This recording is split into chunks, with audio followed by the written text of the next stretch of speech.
Hello friends. तो दोस्तों finally आप लोगों की इतनी ज्यादा रिक्वेस्ट पर मैं आप लोगों के लिए हमारे सीरीज वर्ल्ड स्ट्रॉन्गेस्ट किलर के नेक्स्ट एपिसोड को लेकर आ गया हूं और मुझे पूरा यकीन है कि आपको ये एपिसोड काफी ज्यादा पसंद आएगा। तो चलिए अपनी एपिसोड को स्टार्ट करते हैं। एपिसोड की स्टार्टिंग में हमें दिखाया जाता है कि पीटर नेथानियल को देखकर काफी ज्यादा हैरान हो गया होता है क्योंकि नेथानियल की बॉडी काफी ज्यादा डिफरेंट होती है और नेथानियल हंसता हुआ बोल रहा होता है, तुमने पहले कभी भी इस तरह की बॉडी नहीं देखी होगी। तो मैं तुम्हें बताता हूँ, मेरी बॉडी एक इवोल्यूशनरी लेजेसी है। तो ये सुनकर किम काफी ज्यादा हैरान हो रहा होता है और उसे समझ नहीं आ रही होती कि आखिर इसका क्या मतलब है। लेकिन नेथानियल उसे बताता है इसका मतलब है कि मेरी बॉडी एक एंटी फ्रेजिलिटी है, यानी कि अगर तुम मुझे मारना भी चाहते हो तो तुम मुझे मार नहीं पाओगे क्योंकि हमारी फाइट के दौरान मुझे जितनी भी पेन होगी उससे मेरी बॉडी और भी ज्यादा स्ट्रॉन्ग हो जाएगी क्योंकि मैंने अपनी बॉडी के ऊपर बहुत ही ज्यादा एक्सपेरिमेंट्स को परफॉर्म किया है और उन तमाम एक्सपेरिमेंट्स की वजह से मैंने अपनी बॉडी को एक नई शेप दे दी है और मेरी बॉडी एक वेपन बन चुकी है। और क्या तुम जानते हो इस सब का मतलब क्या है? ऐसे वक्त हम देखते हैं कि नेथानियल बहुत ही तेजी के साथ किम की तरफ आ रहा होता है और साथ ही वो बोल रहा होता है इसका मतलब है कि तुम मरने वाले हो। और इसी वक्त नेथानियल पीटर की गर्दन को पकड़ लेता है और वो बहुत ही जोर से पीटर को उठाकर जमीन में दे के मारता है और हम देखते हैं कि यहाँ पर काफी ज्यादा धुआं हो गया होता है। और इसी के साथ नेथानियल काफी ज्यादा हंसते हुए बोल रहा होता है, मैंने जब भी किसी भी पर्सन को अपने हाथों के साथ एक बार भी पकड़ा है वो इंसान कभी भी खुद को मेरे हाथ की ग्रिप से नहीं छुड़ा पाया है, लेकिन तुम सच में काफी ज्यादा डिफरेंट हो। और हम देखते हैं किम उसे काफी ज्यादा दूर बैठा हुआ होता है और उसे कुछ भी नहीं हुआ होता और ये देखकर नेथानियल काफी ज्यादा हैरान हो रहा होता है और वो सोच रहा होता है मैंने अपनी पूरी स्पीड के साथ किम को उसकी गर्दन से पकड़ लिया था, लेकिन किम ने बहुत ही तेज रफ्तार के साथ अपनी गर्दन को पीछे करके अपने हाथों को मेरी ग्रिप के अंदर डाल दिया और उसने बहुत ही आसानी से खुद को प्रोटेक्ट कर लिया। लेकिन आखिर किसी पर्सन की रिएक्शन स्पीड इतनी ज्यादा फास्ट कैसे हो सकती है? क्या यह सच में कोई डी रैंक हंटर है? लेकिन इसी के साथ हम पीटर को देखते हैं जो कि सोच रहा होता है एक मोमेंट के लिए तो मुझे भी लगा था कि नेथानियल ने मुझे मेरी गर्दन से पकड़ लिया है, लेकिन मैंने उसे टाइम पर डिटेक्ट कर लिया। लेकिन ये क्या, मुझे ऐसा लग रहा है कि किसी ने मेरे हाथों में बहुत ही ज्यादा सुइयों को चुबा दिया है। और इसी के साथ पीटर सोच रहा होता है नेथानियल के हाथों की ग्रिप बहुत ही ज्यादा स्ट्रॉन्ग है और उस वक्त इसने एक वॉल को तोड़ के उस एक्सपेरिमेंट को पकड़ लिया था और इसने बहुत ही आसानी से अपने हाथ की ग्रिप से ही उस एक्सपेरिमेंट के स्कल को डिस्ट्रॉय कर दिया था। इसका साफ मतलब यही है कि अगर इसने मुझे एक बार भी पकड़ लिया तो इससे बचना मेरे लिए इम्पॉसिबल हो जाएगा। और इसी के साथ हम देखते हैं कि नेथानियल काफी ज्यादा एक्साइटेड हो गया होता है और वो बोल रहा होता है किम तुम तो सच में काफी ज्यादा एक्स्ट्राऑर्डिनरी हो, मुझे लगता है तुमसे फाइट करने में काफी ज्यादा मजा आएगा। और इसी के साथ नेथानियल बोल रहा होता है किम तुम भले एक डी रैंक के हंटर हो लेकिन तुम काफी ज्यादा टैलेंटेड हो और मैंने तुम्हारी मेडिकल रिपोर्ट भी देखी थी और तुम्हारी मेडिकल रिपोर्ट को देखने के बाद मैंने अंदाजा लगाया है कि तुम्हारे अंदर एक ए रैंक किलर के जितना पोटेंशियल है और तुम बहुत ही आसानी से एक ए रैंक किलर बन जाओगे। लेकिन तुम फिर भी मुझे नहीं हरा सकते क्योंकि मैं जब भी किसी पर्सन से फाइट करता हूँ तो मेरी बॉडी और भी ज्यादा स्ट्रॉन्ग हो जाती है। लेकिन हाँ, मैं तुम्हें एक और चांस देना चाहता हूँ, अगर तुम मेरे सामने अपने घुटनों पर बैठ जाओ और एक डॉग की तरह मुझसे अपनी लाइफ की भीख मांगो तो मैं इस बारे में सोच सकता हूँ। तो ये सुनकर पीटर बोलता है मुझे लगता है मेरे पास और कोई भी रास्ता नहीं है। तो ये सुनकर नेथानियल बोलता है ओह तो फाइनली तो मेरी बात मानने के लिए तैयार हो, फिक्र मत करो, मैं तुम्हारी बॉडी को बिल्कुल भी वेस्ट नहीं जाने दूंगा और मैं तुम्हारी बॉडी के ऊपर बहुत ही अच्छे एक्सपेरिमेंट करने वाला हूँ। और इसी के साथ हमें उस ब्लाइंड लड़की को दिखाया जाता है जहाँ पर वो और उसका एक सबॉर्डिनेट किम की इस तमाम फाइट को देख रहे होते हैं और वो सबॉर्डिनेट बोल रहा होता है मास्टर आखिर ये किम कर क्या रहा है? अगर इसने यहाँ पर हार मान ली तो नेथानियल इससे हमारी इन्फॉर्मेशन भी निकाल लेगा और हमारी जान भी खतरे में पड़ जाएगी। लेकिन इस वक्त हम देखते हैं कि पीटर अपने बाजू के ऊपर से अपनी शर्ट के ऊपर कर रहा होता है और ये देखकर नेथानियल बोल रहा होता है आखिर तुम कर क्या रहे हो? तो पीटर बोलता है क्या तुम जानते हो जब बच्चे गलती करते हैं तो उनके पेरेंट्स या कोई एक पर्सन उनकी पिटाई करने के बाद उन्हें डिसिप्लिन सिखाता है ताकि वो दोबारा इस तरह की गलती ना करे। तो इसलिए मैंने सोचा है कि मैं तुम्हारी पिटाई करके तुम्हें डिसिप्लिन सिखाऊंगा और मैं तुम्हें एक अच्छा इंसान बना दूंगा। तो ये सुनकर नेथानियल को किम के ऊपर काफी ज्यादा गुस्सा आ रहा होता है और साथ ही वो उससे फाइट करने के लिए काफी ज्यादा एक्साइटेड भी हो गया होता है। और इसी वक्त हम देखते हैं कि नेथानियल बहुत ही तेज रफ्तार के साथ पीटर के ऊपर अटैक करने के लिए बढ़ गया होता है और इसी वक्त पीटर भी नेथानियल से फाइट करने के लिए आगे बढ़ गया होता है और हम देखते हैं कि इन दोनों की फाइट स्टार्ट हो गई होती है और ये बहुत ही तेज रफ्तार के साथ यहाँ पर फाइट कर रहे होते हैं। और हमें दिखाया जाता है कि पीटर नेथानियल को बहुत ही बुरे तरीके से पीट रहा होता है और वो उसे फाइट बैक करने का भी मौका नहीं दे रहा होता। और यहाँ पर इतने ज्यादा धमाकों की आवाज सुनने के बाद वो ब्लाइंड लड़की अपने सबॉर्डिनेट से बोलती है आखिर हुआ क्या है, ये इतना ज्यादा शोर कैसे हो रहा है? तो वो पर्सन बोलता है मैडम मुझे समझ नहीं आ रही आखिर यहाँ पर हो क्या रहा है, लेकिन मैं इतना यकीन से बोल सकता हूँ कि ये दोनों ही ह्यूमंस तो नहीं है बल्कि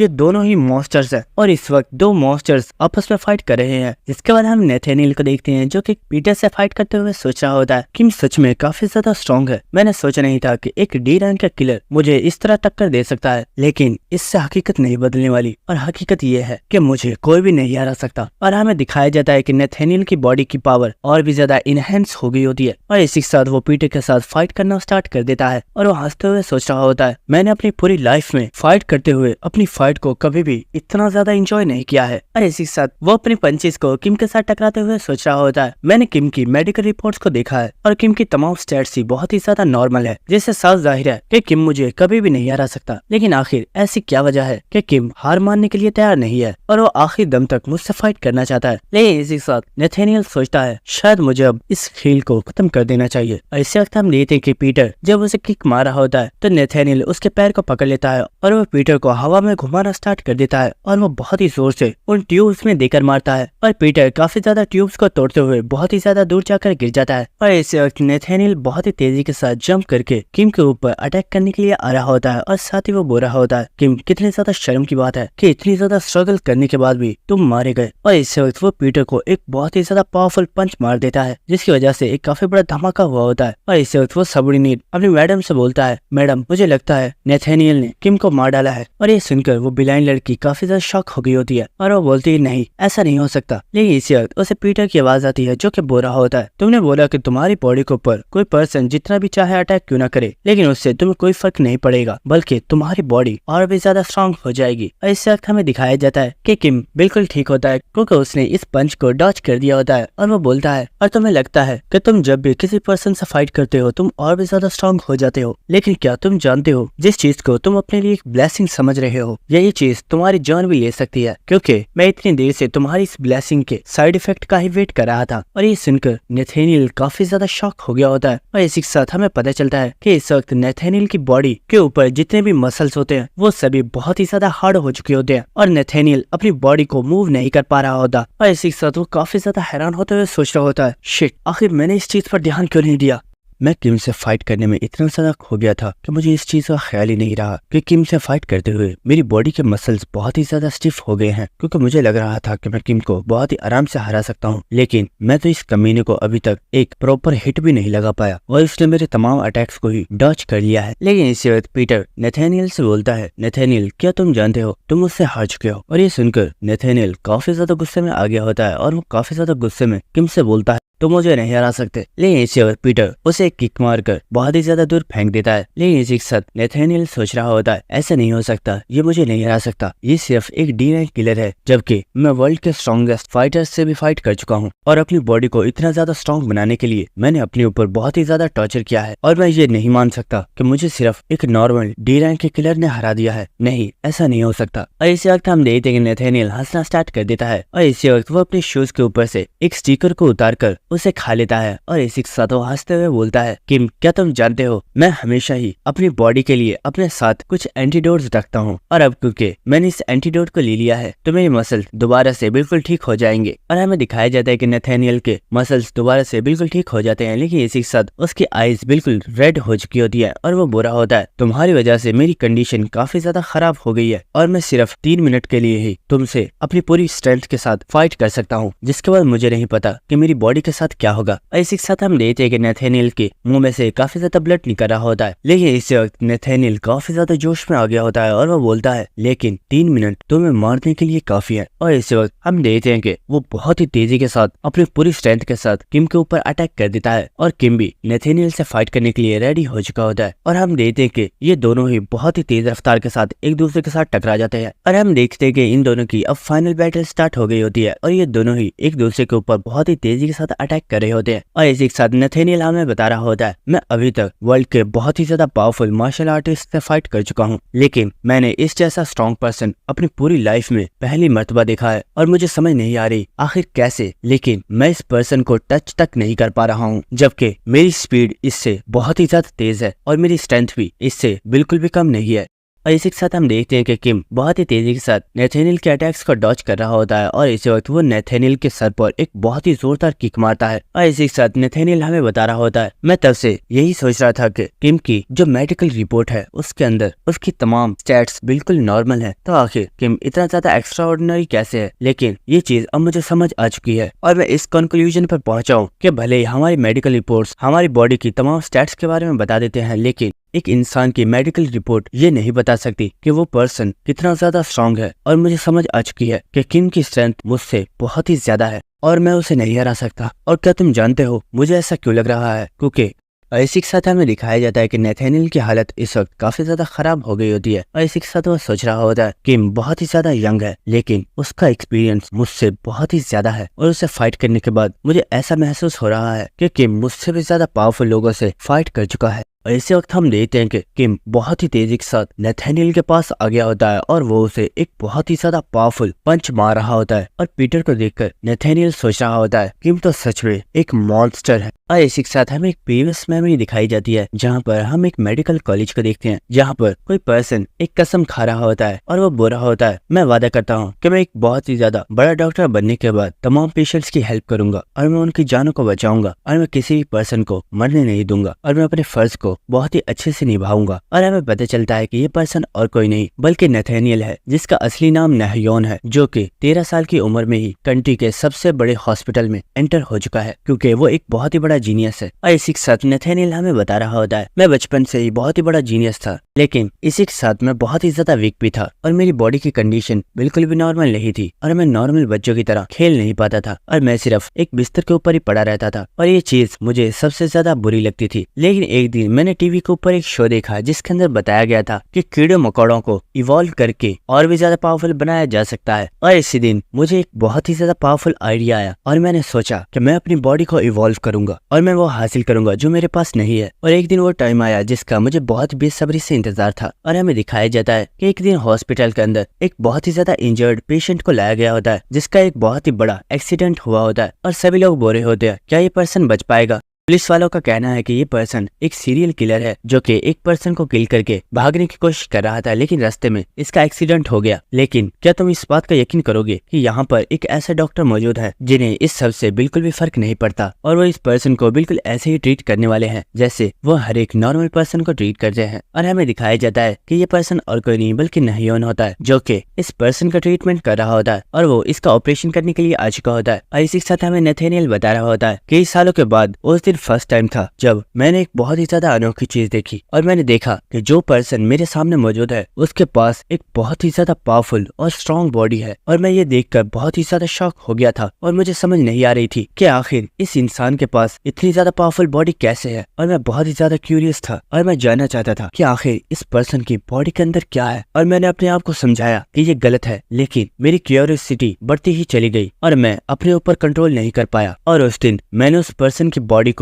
मुकम्मल तौर पर ओपन कर दिया, यहाँ तक कि मैंने उसकी बॉडी के अंदर से तमाम ऑर्गन्स को अलग अलग करके चेक किया, लेकिन इस चीज की वजह से उस पर्सन की डेथ हो गई। और उस दिन मैं बहुत ही ज्यादा घबरा गया था और इसीलिए मैं हॉस्पिटल को छोड़कर भाग गया और मैं कई सालों के लिए गायब हो गया। लेकिन इन दिनों में मैंने अपने एक्सपेरिमेंट को जारी रखा और मैं बहुत ही ज्यादा लोगों को पकड़कर ऐसे ही अपनी लैब के अंदर लाता रहा और मैं उनके ऊपर एक्सपेरिमेंट करता रहा। और फाइनली मुझे एक ऐसा तरीका मिल गया जिसके जरिए मैं अपनी बॉडी को स्ट्रॉन्ग बना सकता था। और फिर मैंने अपनी बॉडी के ऊपर एक्सपेरिमेंट करना स्टार्ट किया और फाइनली मैंने एक ऐसी पावरफुल बॉडी को हासिल कर लिया जो बहुत ही ज्यादा स्ट्रॉन्ग थी, जिसके बाद मैंने वर्ल्ड के सबसे ज्यादा पावरफुल और स्ट्रॉन्गेस्ट मार्शल आर्टिस्ट से फाइट करना स्टार्ट कर दी और मैंने उन सभी को हरा दिया। लेकिन मुझे बिल्कुल भी यकीन नहीं हो रहा कि मेरे 30 साल के एक्सपेरिमेंट आज मुकम्मल तौर पर वेस्ट हो चुके हैं। और इसी वक्त हम देखते हैं कि पीटर ने नेथेनियल को एक बहुत ही जोरदार किक मारी होती है और वो उसे बहुत ही ज्यादा दूर फेंक देता है। और हम देखते हैं कि लैब भी अब काफी ज्यादा डिस्ट्रॉय हो चुकी होती है और हम नेथेनियल को देखते हैं जो कि अपनी बॉडी को देखते हुए सोच रहा होता है, किम ने मेरी बॉडी को मुकम्मल तौर पर डिस्ट्रॉय कर दिया है। सच में किम के अटैक्स बहुत ही ज्यादा पावरफुल हैं, यहाँ तक कि मेरी बॉडी के अंदर मौजूद तमाम इंटरनल ऑर्गन्स डिस्ट्रॉय हो चुके हैं और मैं भी समझ चुका हूँ कि यही मेरा एंड है। और इसी वक्त पीटर भी नेथेनियल के पास आ चुका होता है और वो बोलता है अपनी बॉडी को मूव मत करो, अगर तुम अपनी बॉडी को मूव करोगे तो इतनी जल्दी ही तुम्हारी डेथ हो जाएगी। तो ये सुनकर नेथेनियल बोलता है, हाँ मैं जानता हूँ, लेकिन किम मुझे अभी तक ये समझ नहीं आई है कि आखिर ऐसी क्या वजह है कि तुम इतने ज्यादा स्ट्रांग हो, जबकि मेरी एज भी तुमसे बहुत ही ज्यादा है और मैंने पूरे 30 साल तक इन्हीं चीजों पर एक्सपेरिमेंट किए हैं और तब जाकर मैंने अपनी बॉडी को इतना स्ट्रांग बनाया था। लेकिन आखिर क्या वजह है तुम इतने ज्यादा स्ट्रांग हो? तो नेथेनियल की बात सुनकर पीटर बोलता है, वेल अगर मैं तुम्हें इस बारे में बताऊं भी तो तुम्हें समझ तो नहीं आएगी, लेकिन फिर भी चलो मैं तुम्हें इस बारे में बता ही देता हूँ। इसी के साथ पीटर वहाँ से मुड़ जाता है और वह जाते हुए बोलता है, तुम्हें लगता था कि तुम्हारा एक्सपीरियंस मुझसे ज्यादा है, लेकिन तुम नहीं जानते जिस चीज को तुम एक्सपीरियंस कहते हो वो एक्सपीरियंस नहीं है, बल्कि 70 ईयर्स में जो चीजें मैंने बर्दाश्त की है असली एक्सपीरियंस उसे ही कहा जाता है। जिसके बाद किम वहाँ से चला जाता है और किम की ये बात सुनकर नेथेनियल काफी ज्यादा हैरान हो गया होता है और वह सोच रहा होता है, क्या 70 ईयर्स? मैं इस बारे में जानता हूँ। जब पीटर को ऑर्फनेज में लाया गया था तो उसकी एज सिर्फ 10 ईयर थी, जिसके बाद पीटर ने 70 ईयर्स तक किलर के काम को किया है। कहीं इसका मतलब ये तो नहीं? और इसी के साथ नेथेनियल बोल रहा होता है, अगर मैं एक डॉक्टर के पॉइंट ऑफ व्यू से देखूं तो ये तो बिल्कुल इम्पॉसिबल है, लेकिन और इसी के साथ वो हंसते हुए बोलता है, पीटर तुमसे फाइट करके काफी ज्यादा अच्छा लगा। और इसी के साथ नेथेनियल की यहीं पर डेथ हो जाती है। जिसके बाद कहानी सुनाने वाले की तरफ से हमें बताया जाता है, जब ग्लोरी हॉस्पिटल के लोगों ने इस हॉस्पिटल की सिचुएशन को देखा था तो वो लोग बहुत ही ज्यादा हैरान थे, लेकिन उन लोगों ने पूरे हॉस्पिटल को क्लीन करवा दिया और ये इन्फॉर्मेशन हॉस्पिटल में से लीक नहीं की जाएगी। लेकिन यहाँ पर किसी भी पर्सन को कोई भी सबूत नहीं मिल पाया है और वो लोग इसी कंक्लूजन पर पहुंचे हैं कि इन सभी लोगों को पीटर ने ही किल किया है। इसके बाद हमें नेक्स्ट सीन दिखाया जाता है जहाँ पर हम एक गाड़ी को देखते हैं और इसी के साथ जे बोल रहा होता है, टीचर मैं आपसे ये पूछना चाहता था, क्योंकि अब तो हम हॉस्पिटल से भी वापस आ चुके हैं, तो क्या आप हमें कोई ऐसा तरीका बता सकते हो कि जिसके जरिए हम तेजी से अपनी रैंक को अप कर सकें? तो ये सुनकर उनका टीचर बोल रहा होता है, इडियट्स क्या तुम्हें सच में लगता है कि एक किलर की रैंक को अप करना इतना ज्यादा आसान है? और तुम जैसे इडियट्स तो अपनी पूरी लाइफ भी अपनी रैंक को अप नहीं कर सकते। तो ये सुनकर हॉन्ग बोल रहा होता है, टीचर आप तो हमारी कुछ ज्यादा ही बेइज्जती कर रहे हो, लेकिन हम लोग इतने बुरे भी नहीं है, हम लोग काफी टाइम से काफी अच्छे से ट्रेनिंग कर रहे हैं और मुझे लगता है कि अपनी रैंक को अप करने के लिए अब हम काबिल हो चुके हैं। और इसी के साथ जे बोलता है, यूना आखिर तुम इस बारे में क्या कहती हो, क्या मैं ठीक कह रहा हूँ ना? तो ये सुनकर यूना भी बोल देती है, हाँ तुम ठीक कह रहे हो, और वो बहुत ही खामोशी से बैठी हुई होती है। और हम देखते हैं कि उसके पास ही पीटर भी बैठा हुआ होता है जो कि यूना को ही देख रहा होता है। और इसी के साथ यूना सोच रही होती है, सब चीजें काफी अच्छे तरीके से खत्म हो चुकी हैं, लेकिन आखिर मैं इतनी ज्यादा सैड क्यों हूँ? क्या इसकी वजह यह है कि मैं अपने भाई को नहीं बचा पाऊंगी? और इसी के साथ हमें एक प्रीवियस में भी दिखाई जाती है जहाँ पर नेथेनियल यूना से बोल रहा होता है, तो फिक्र मत करो, मेरे पास एक ऐसी मेडिसिन मौजूद है जिसके जरिए तुम्हारे भाई को रिकवर किया जा सकता है, लेकिन उस मेडिसिन के एक इंजेक्शन की प्राइस $4.5 बिलियन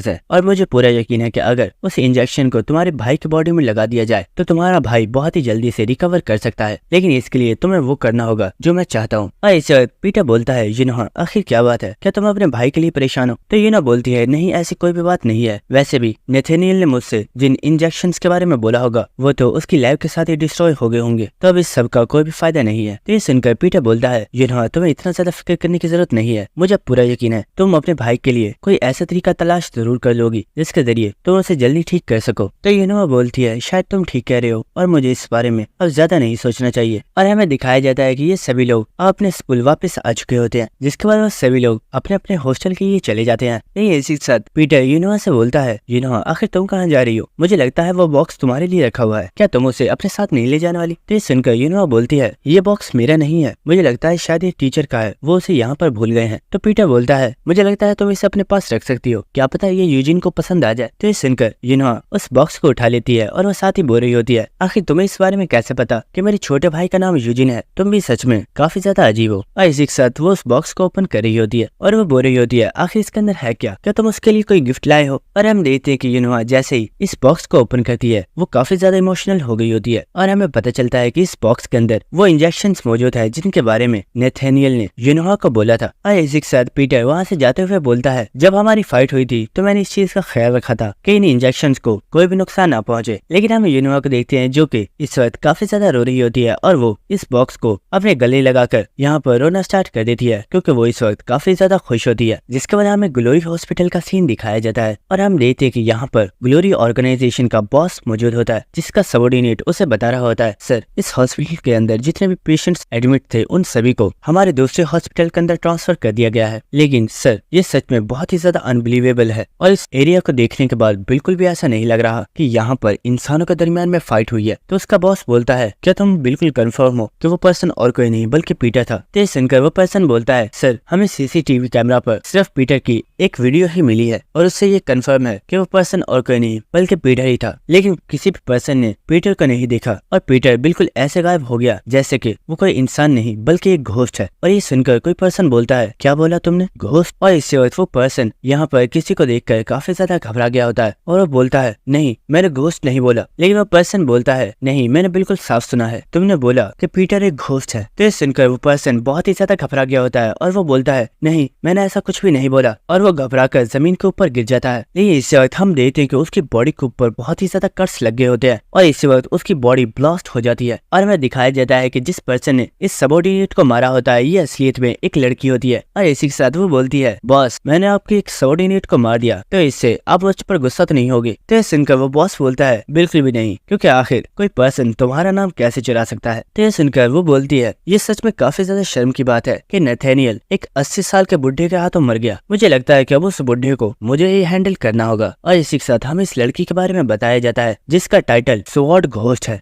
जिसके बाद हमें नेक्स्ट सीन दिखाया जाता है जहां पर हम किलर इंस्ट्रक्टर को देखते हैं जो कि एक काफी ज्यादा सीरियस फेस के साथ बुरा होता है। तुम्हारे लिए एक न्यू मिशन आया है, तुम लोगों को एक स्कूल में वॉलंटियर के लिए जाना होगा। तो ये सुनकर हम बुरा होता है, सच में ग्लोरी ऑर्गेनाइजेशन को मेरी असल वैल्यू का पता है। हमने कुछ टाइम पहले ही एक मिशन को कम्प्लीट किया था और हमें इतनी जल्दी एक न्यू मिशन मिल चुका है। तो ये सुनकर जी बुरा होता है। ऐसा इसलिए है क्योंकि हम दोनों अब काफी ज्यादा पॉपुलर हो चुके हैं और पॉपुलर होने की यही सबसे बड़ी प्रॉब्लम है। लेकिन इन लोगों के बकवास सुनने के बाद यूनिवा सोच रही होती है, ये दोनों सच में बहुत ही बड़े इडियट्स हैं। लेकिन इसी के साथ उनका टीचर बुरा होता है, मेरी बात गौर से सुनो, इस मिशन को फेल नहीं करना है क्योंकि ये हमारे स्कूल के लिए बहुत ही ज्यादा इंपॉर्टेंट है। जिसके बाद हमें नेक्स्ट सीन दिखाया जाता है जहाँ पर हम एक आइसलैंड को देखते हैं और हम जे और हॉन्ग को देखते हैं जो कि बुरे होते हैं। आखिर ये किस तरह का वॉलंटियर मिशन है कि सर ने हमें कोई गलत मिशन तो नहीं दे दिया? और हमें दिखाया जाता है कि जिस स्कूल में ये आए होते हैं ये छोटे बच्चों का स्कूल है और ये यहाँ पर वॉलंटियर के लिए आए हैं। और दोस्तों मैं आप लोगों को बता दूं कि वॉलंटियर एक ऐसी चीज होती है जिसमें बड़े स्कूलों की तरफ से कुछ लोग आकर छोटे स्कूलों में काम वगैरह करवाते हैं या फिर अगर कोई सफाई वगैरह का काम होता है उसे वो लोग करवा देते हैं। और इसी के साथ यूनिवा बोल रही होती है, तुम दोनों बहुत ही बड़े इडियट्स हो। टीचर ने जब हमें इस बारे में बताया था तो हम लोग पहले ही समझ चुके थे कि उनका इससे क्या मतलब है, लेकिन तुम दोनों ही काफी ज्यादा एक्साइटेड थे। और यूनिवा की बात सुनकर जी और हॉन्ग दोनों ही जमीन के ऊपर लेट गए होते हैं और वो बोल रहे होते हैं, आखिर ये क्या बकवास है, हमें तो लगा था वॉलंटियर कोई मिशन है जो हमें ग्लोरी ऑर्गेनाइजेशन की तरफ से दिया गया है जिसे हमें कंप्लीट करना होगा, लेकिन हमें तो साफ सफाई का काम दे दिया गया है, हम ये नहीं करने वाले। लेकिन इसी वक्त उन्हें किसी लेडी की आवाज आती है और हमें दिखाया जाता है कि वहाँ पर एक लड़की मौजूद होती है जो कि बोलती है, सर क्या अभी लोग हो जो यहाँ पर वॉलंटियर्स के लिए आए हो? और हमें पता चलता है कि ये लड़की असलियत में इस स्कूल की एक टीचर है जिसका नाम येजिन है। और हम देखते हैं कि जैसे ही जे और हॉन्ग ने इस टीचर को देखा होता है वो दोनों ही फौरन से काम करना स्टार्ट कर देते हैं और वो बोले होते हैं, मैम आपने बिल्कुल ठीक समझा है, हम ही लोग हैं जो यहाँ पर वॉलंटियर्स के लिए आए हैं और आपका जो भी काम है वो आप सब कुछ हमें बता दीजिए, हम आपकी हेल्प करने के लिए ही तो यहाँ पर आए हैं। और हम देखते कि इन्होंने यहाँ पर घास उपाड़ना भी स्टार्ट कर दी होती है और साथ ही वो लोग फ्लावर्स को भी उपाड़े जा रहे होते हैं और वो टीचर इन्हें रोकने की कोशिश कर रही होती है। और ये देखकर यूनिवा बोल रही होती है, ये सच में दोनों ही बहुत ही बड़े इडियट्स हैं। इसका यूनिवा किम से बोलती है, मुझे सच में समझ नहीं आ रही कि आखिर हम लोगों को इस जगह पर क्यों भेजा गया है, क्योंकि ये जगह हमारे स्कूल से 500 किलोमीटर दूर है। तो आखिर ग्लोरी ऑर्गेनाइजेशन की तरफ से हमें इतना छोटा सा काम क्यों दिया जाएगा? ये सच में काफी ज्यादा अजीब है। तो ये सुनकर पीटर भी पहले तो काफी ज्यादा खामोश होता है, लेकिन इसी के साथ वो वहाँ से जाते हुए बोलता है, मुझे इस बारे में नहीं पता है, लेकिन क्योंकि हमें ये मिशन दिया गया है तो हमें ये कंप्लीट करना ही होगा। और इसी के साथ वो वहाँ से चला जाता है और ये देखकर यूनिवा सोच रही होती है, आखिर इसे आज क्या हुआ है। जिसके बाद हमें नेक्स्ट सीन दिखाया जाता है जहाँ पर जे और हॉन्ग दोनों ही उस टीचर से पूछ रहे होते हैं, मैम आप काफी ज्यादा यंग हो, क्या आप भी यहाँ पर एक स्टूडेंट हो? तो ये सुनकर वो टीचर बोल रही होती है, आखिर तुम लोग मेरी इतनी ज्यादा तारीफ क्यों कर रहे हो, मैं यहाँ पर एक टीचर हूँ और मैंने ये बात तुम्हें पहले भी बता दी थी। लेकिन इसी वक्त यहाँ पर यूनिवा भी आ गई होती है और वो इन लोगों से बोलती है, इडियट्स अगर टीचर को इस बारे में पता चला कि तुम यहाँ पर एक टीचर को छेड़ रहे थे तो वो तुम्हारी बहुत ही ज्यादा पिटाई करेंगे, इसलिए अब यहाँ से चुपचाप जाओ और जाकर अपने काम पर ध्यान दो। जिसके बाद हमें दिखाया जाता है कि यहाँ पर एक गेट कीपर भी आ चुका होता है और वो बोलता है, तुम सभी लोगों का यूएल स्कूल के अंदर वेलकम है। इसी के साथ वो काफी ज्यादा हंसना स्टार्ट कर देता है और हमें दिखाया जाता है कि वो पीटर और यूनिवा से बातें कर रहा होता है और वो बोल रहा होता है, तुम लोगों को ये जानकर काफी ज्यादा हैरानी होगी कि इस पूरे आइसलैंड पर सिर्फ एक ही स्कूल मौजूद है। और ये बोलने के बाद वो दोबारा से काफी ज्यादा हंसना स्टार्ट कर देता है और ये देखकर यूनिवा बोल रही होती है, सर क्या आप हंसना बंद करोगे, आप काफी ज्यादा अजीब लग रहे हो। लेकिन इसी के साथ वो हंसते हुए उनसे बोल रहा होता है, स्कूल के पीछे काफी ज्यादा क्लीनिंग का काम बचा हुआ है, चलो मैं तुम्हें वो जगह दिखा देता हूँ ताकि तुम लोग वहाँ पर सफाई कर सको। और इसी के साथ वो वहाँ से जाने लगता है और इसे देखकर यूनवा सोच रही होती है ये पर्सन काफी ज्यादा स्ट्रेंज है और पता नहीं कि ये इडियट है या फिर ये इडियट होने का दिखावा कर रहा है। लेकिन इसी वक्त हमें दिखाया जाता है कि यहाँ पर कुछ लोग आ चुके होते हैं जिनमें से एक पर्सन बोल रहा होता है आखिर तुम और कितने टाइम में रेंट देने वाले हो। तो ये सुनकर वो गेट कीपर बोल रहा होता है सर आप यहाँ की हालत देख ही सकते हो, हम लोग तो यहाँ पर स्कूल के फैंस को भी ऑन नहीं करते क्योंकि हमारे पास लाइट का बिल देने के लिए भी पैसे नहीं है और आप हमसे स्कूल का रेंट लेने के लिए आगे हो। तो ये सुनकर वो पर्सन बोल रहा होता है तो बेवकूफ आखिर इसमें हम क्या करें, अगर तुम्हारे पास पैसे नहीं है तो तुम इस जगह को खाली क्यों नहीं कर देते। लेकिन इसी वक्त वो गेट कीपर उन्हें एक बहुत ही बड़ी बास्केट देते हुए बोलता है सर आप इतनी फिक्र क्यों कर रहे हो, हमने आपके लिए एक गिफ्ट तैयार करके रखा हुआ है, आप इसे रख सकते हो। तो ये सुनकर वो लोग काफी ज्यादा खुश हो गए होते हैं और वो बोल रहे होते हैं आखिर इस गिफ्ट के अंदर ऐसा क्या है, जरा दिखाओ तो। और हम देखते हैं कि इस गिफ्ट के अंदर इस पर्सन ने काफी ज्यादा आलू रखे हुए होते हैं और वो बोल रहा होता है इन आलूओं को मैंने अपने घर पर उगाया है, ये काफी ज्यादा टेस्टी हैं, आप लोगों को ये काफी ज्यादा पसंद आएंगे। तो ये सुनकर वो पर्सन गुस्से में उस बास्केट को उस गेट कीपर के ऊपर फेंक देता है और वो बोलता है बेवकूफ गेट कीपर क्या तू हमारे साथ मजाक कर रहा है। और ये देखकर वो टीचर बोल रही होती है सर आखिर आप ऐसा कैसे कर सकते हैं, आप किसी भी पर्सन को ऐसे हिट नहीं कर सकते। और इसके बाद यूनवा किम से बोलती है किम तुम्हें इस मामले में पढ़ने की जरूरत नहीं है। तो किम बोलता है लेकिन मैंने तो कुछ बोला ही नहीं। तो यूनवा बोलती है मैं जानती हूँ तुम खुद को इस मामले में इन्वॉल्व कर लोगे, लेकिन हमें टीचर ने बोला है क्या हमें वहाँ पर कोई भी ट्रबल पैदा करने की जरूरत नहीं है। इसके बाद हम उस टीचर को देखते हैं जो कि बोल रही होती है सर हमने आपको बोला हुआ है कि हम बहुत ही जल्दी आप लोगों का रेंट पे कर देंगे, तो आखिर आप क्यों हमें बार बार इस तरह परेशान करने के लिए आ जाते हो। लेकिन इसी के साथ वो पर्सन बोलता है ओए टीचर तुम तो काफी ज्यादा ब्यूटीफुल हो, आखिर तुम्हारी जैसी ब्यूटीफुल लेडी इस स्कूल के अंदर क्या कर रही है। लेकिन इसी वक्त हम देखते हैं कि यहाँ पर होंग आ गया होता है जो कि उस पर्सन के मुंह में से उस सिगरेट को गिरा देता है और वो बोलता है ओए बेवकूफ क्या तुम्हें पता नहीं है कि ये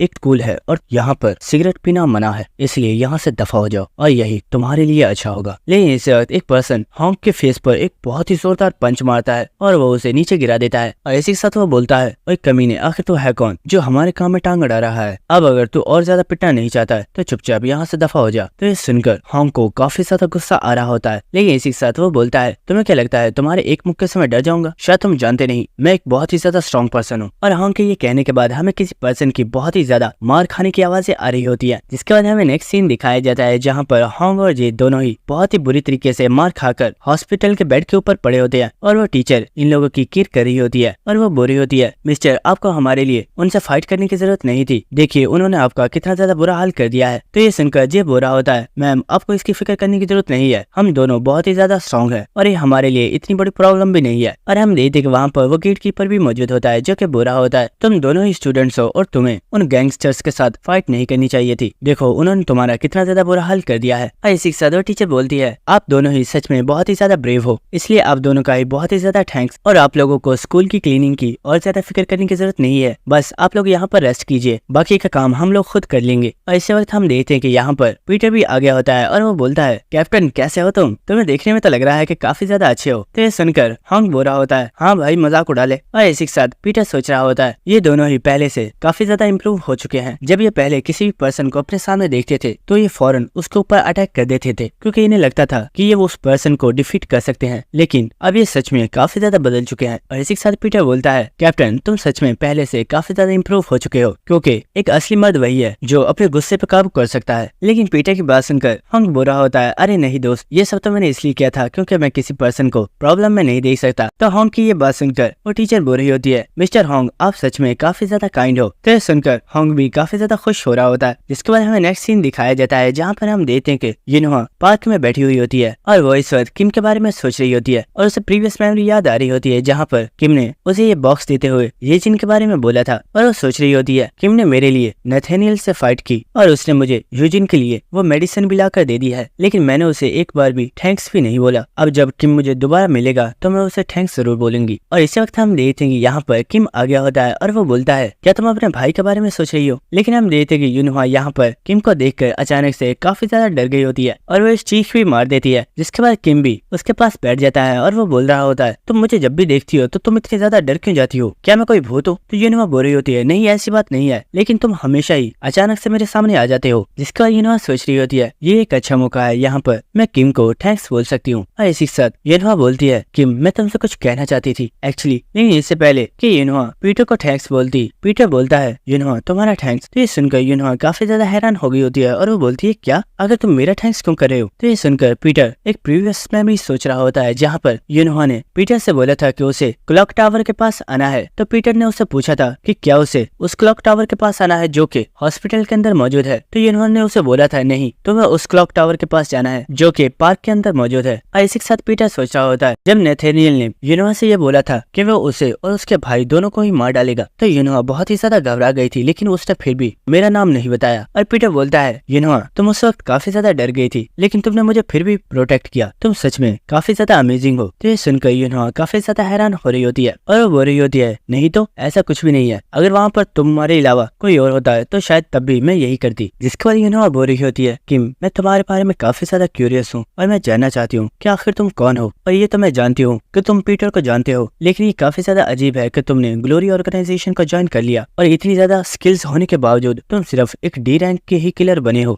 और यहाँ तक कि तुमने तो नेथेनियल को भी अकेले ही खत्म कर दिया। तो ये सुनकर किम बोल रहा होता है यूनोवा मैं जानता हूँ तुम मेरे बारे में जानना चाहती हो, लेकिन फिक्र मत करो, जब सही टाइम आएगा तो मैं अपने बारे में तुम्हें जरूर बताऊंगा। तो ये सुनकर यूनोवा पहले तो खामोश हो गई होती है, लेकिन इसी के साथ वो बोलती है किम थैंक्स। तो ये सुनकर किम बोलता है क्या, आखिर तुमने क्या बोला। तो ये सुनकर यूनोवा काफी ज्यादा गुस्सा कर रही होती है और वो बोल रही होती है क्या तुम्हें ये सुनाई नहीं दिया, मैंने अभी तुम्हें थैंक्स बोला। तो किम बोलता है क्या। तो यूनोवा बोलती है मैंने कहा ना थैंक्स। तो किम बोलता है ओ तो तुमने मुझे थैंक्स बोला, सॉरी मुझे सुना ही नहीं दिया था। तो ये सुनकर यूनोवा काफी ज्यादा गुस्से में चिल्लाकर बोलती है ठीक है तो मैं तुम्हें दोबारा बोलती हूँ थैंक्स। और ये सुनकर पीटर काफी ज्यादा हैरान हो गया होता है और वो बोलता है अच्छा वो तो ठीक है, लेकिन तुम थैंक्स इतना ज्यादा गुस्से में क्यों कह रही हो। तो ये सुनकर यूनोवा गुस्से में वहाँ से जा रही होती है और साथ ही वो शर्माते हुए बोल रही होती है तुम सच में एक इडियट हो, मैं जानती हूँ तुमने ये सब कुछ जानबूझकर किया है। और वो दौड़ते हुए वहाँ से चली जाती है और ये देखकर किम बोल रहा होता है इसे देखने में तो लग रहा है कि इसका मूड अब बिल्कुल फ्रेश हो चुका है और ये अब बिल्कुल भी सैड नहीं है, इसलिए शायद अब मुझे भी यहाँ से चलना चाहिए। इसके बाद हमें नेक्स्ट सीन दिखाया जाता है कि किम स्कूल के अंदर आ चुका होता है और वो बिल्डिंग के अंदर चलते हुए कहीं पर जा रहा होता है और हम देखते हैं कि वो असलियत में उस गेट कीपर के पास आ चुका होता है और किम उससे बोलता है सर मैं थोड़ा फ्री था, क्या आपके पास कोई ऐसा काम है जिसमें मैं आपकी कोई हेल्प कर सकता हूँ। तो ये सुनकर वो गेट कीपर बोलता है लड़के आखिर तुम यहाँ पर क्या कर रहे हो, भले तुम बहुत ज्यादा यंग हो लेकिन तुम्हें इतना ज्यादा काम नहीं करना चाहिए और तुम्हें अपनी लाइफ को एंजॉय करना चाहिए। और इसी के साथ वो काफी ज्यादा हंसना स्टार्ट कर देता है, लेकिन किम उसका कोई भी जवाब नहीं दे रहा होता और वो खामोशी से खड़ा होता है। और इसी के साथ किम वहाँ से जाते हुए बोलता है ठीक है अगर आपके पास कोई भी काम नहीं है तो शायद मुझे यहाँ से चलना चाहिए। और हम देखते हैं कि जब किम वहाँ से जा रहा होता है तो वो गेट कीपर खड़ा हो जाता है और वो बोलता है तुम बहुत ही ज्यादा यंग हो, लेकिन तुम्हारी बॉडी के अंदर से आने वाली ब्लड की स्मेल बहुत ही ज्यादा स्ट्रॉन्ग है, इसका मतलब ये है कि तुम एक बहुत ही ज्यादा यंग एज में एक काफी ज्यादा पावरफुल किलर बन चुके हो। और इसी के साथ हम देखते हैं कि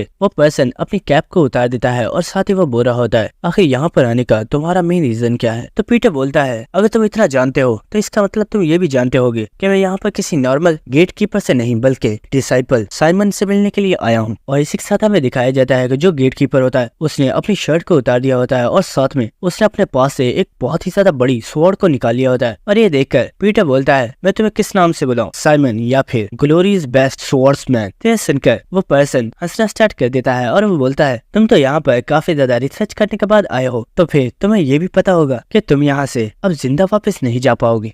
जिसके बाद कहानी सुनाने वाला हमें बता रहा होता है जब दो स्वॉर्ड्समैन के दरमियान में फाइट होती है तो एक रियल स्वॉर्डमैन को सिर्फ एक ओपनिंग की जरूरत होती है और जैसे ही उसे वो ओपनिंग मिलती है वो अपने ओपोनेंट को एक ही बार में फिनिश कर देता है। लेकिन जब डिसाइपल साइमन ने पीटर के साथ फाइट स्टार्ट की तो वो काफी ज्यादा हैरान था और उसे समझ नहीं आ रही थी कि आखिर पीटर उसके अटैक्स को इतनी आसानी से डॉज कैसे कर पा रहा है। और हमें दिखाया जाता है कि वो डिसाइपल पीटर के ऊपर बहुत ही तेजी के साथ अटैक्स कर रहा होता है, लेकिन पीटर उसके ऊपर अटैक नहीं कर रहा होता बल्कि वो बस इन अटैक्स को डॉज कर रहा होता है। लेकिन वो डिसाइपल भी बहुत ही तेज रफ्तार के साथ पीटर के ऊपर अटैक कर रहा होता है, लेकिन वो देखता है कि उसने जो अटैक किया होता है पीटर ने उसे बहुत ही आसानी के साथ डॉज कर दिया होता है। और इसी वक्त साइमन पीटर के ऊपर एक बहुत ही ज्यादा पावरफुल अटैक करता है और उसका ये अटैक काफी ज्यादा फास्ट होता है, लेकिन पीटर ने इसे भी बहुत ही आसानी से डॉज कर लिया होता है। और ये देखकर साइमन सोच रहा होता है इतने कम टाइम में इसने मेरे एक बहुत ही ज्यादा फास्ट अटैक को भी डॉज कर लिया, ये सच में अनबिलीवेबल है। जिसके बाद पीटर बोलता है कोई शक नहीं कि तुम्हें कोरिया का सबसे स्ट्रॉन्गेस्ट स्वॉर्ड मास्टर बुलाया जाता है और इसीलिए तुम्हारा टाइटल भी दी स्विलिंग स्वॉर्ड है। लेकिन इसी के साथ हम देखते हैं कि साइमन अपनी स्वॉर्ड को ऊपर उठाता है और इसी के साथ वो बोलता है मैं तुम्हें बताना चाहता हूँ कि तुम ये सुनकर बहुत ही ज्यादा खुश होगे कि आज तक मैं जिन लोगों से फाइट की है उनमें से कोई पर्सन मेरे 10 मूव्स को भी डॉज नहीं कर पाया, और जिस पर्सन ने मेरे इन 10 मूव्स को डॉज किया है उनमें से तुम दूसरे पर्सन हो। और इसी वक्त साइमन पीटर के ऊपर एक और बहुत ही तेज अटैक कर देता है, लेकिन पीटर ने इस अटैक को भी बहुत ही आसानी से डॉज कर लिया होता है। और इसी के साथ साइमन बोलता है, मैं क्रिएचर्स के बारे में नहीं जानता, लेकिन इंसानों के अंदर कुछ ऐसी हैबिट्स होती हैं जिन्हें वो कभी भी नहीं भूल पाते, और जिस तरीके से हम लोग आपस में फाइट कर रहे हैं और साथ साथ एक दूसरे से बातें भी कर रहे हैं, इस तरीके से मैंने कभी भी किसी से फाइट नहीं की, क्योंकि इस तरीके को मैं सिर्फ एक पर्सन के साथ इस्तेमाल करता हूँ।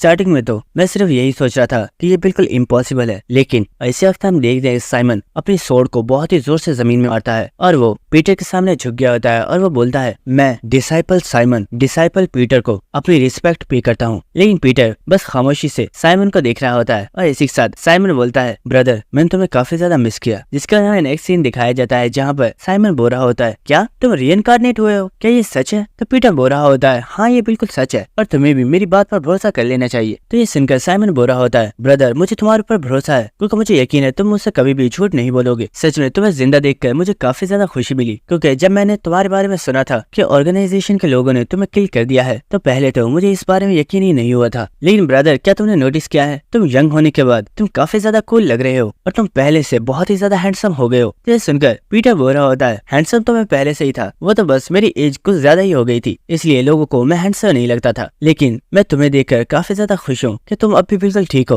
और तुम्हारी स्वॉर्ड्समैनशिप अब भी काफी ज्यादा अच्छी है। और अगर मैंने तुम्हारे अटैक्स का डॉज नहीं किया होता तो तुम तो सच में मुझे मार ही डालते। तो सुनकर साइमन हंसते हुए बोल रहा होता है, ब्रदर आखिर ये तुम क्या कह रहे हो? आखिर मैं तुम्हें नुकसान कैसे पहुंचा सकता हूँ? तुम मेरे लिए मेरे बड़े भाई जैसे हो, क्योंकि तुम ही तो वो पर्सन हो जिसने मुझे स्वॉर्ड इस्तेमाल करना सिखाया है। लेकिन मैं तुमसे ये पूछना चाहता था कि आखिर तुम यहाँ पर क्यों आए हो? तो पीटर बोलता है, क्या तुम्हें डिवाइन हॉस्पिटल और वहाँ पर मौजूद एक डॉक्टर नेथेनियल के बारे में पता है? तो साइमन बोलता है, हाँ मैं जानता हूँ, लेकिन कुछ दिनों पहले ही किसी पर्सन ने नेथेनियल को मार दिया है। मैं सच में यही सोच रहा हूँ कि आखिर इतना क्रेजी पर्सन है कौन जिसने नेथेनियल जैसे पर्सन को मार डाला। लेकिन इसी के साथ वो काफी ज्यादा शॉक हो गया होता है और वो बोलता है, ब्रदर अब ये मत कहना कि नेथेनियल को तुम ही ने मारा है। तो पीटर बोलता है, हाँ उसे मैंने ही मारा है। तो ये सुनकर साइमन काफी ज्यादा हैरान होता है और वो बोलता है, ब्रदर लेकिन आखिर तुमने उसे क्यों मारा है और तुम ये सब क्यों कर रहे हो, कहीं तुम्हारा मकसद? तो पीटर बोलता है, हाँ मेरा मकसद ग्लोरी ऑर्गेनाइजेशन को डिस्ट्रॉय करना है। तो ये सुनकर साइमन बोलता है, ब्रदर भले ही तुम बहुत ही ज्यादा स्ट्रॉन्ग हो, लेकिन तुम्हें नहीं लगता कि पूरी ऑर्गेनाइजेशन को डिस्ट्रॉय करना बहुत ही ज्यादा डेंजरस है, क्योंकि इस ग्लोरी ऑर्गेनाइजेशन में एक से एक पावरफुल और स्ट्रॉन्गेस्ट किलर्स मौजूद हैं। लेकिन इसी साथ वो बोलता है, ब्रदर मैं चाहता हूँ कि तुम मुझे भी अपने साथ रख लो, इससे मैं भी तुम्हारी हेल्प कर सकूंगा और तुम जिसे चाहोगे मैं उसे मार डालूंगा। तो पीटर बोलता है, नहीं तुम्हें कुछ भी ऐसा करने की जरूरत नहीं है, तुम बस आराम से इसी स्कूल में रहो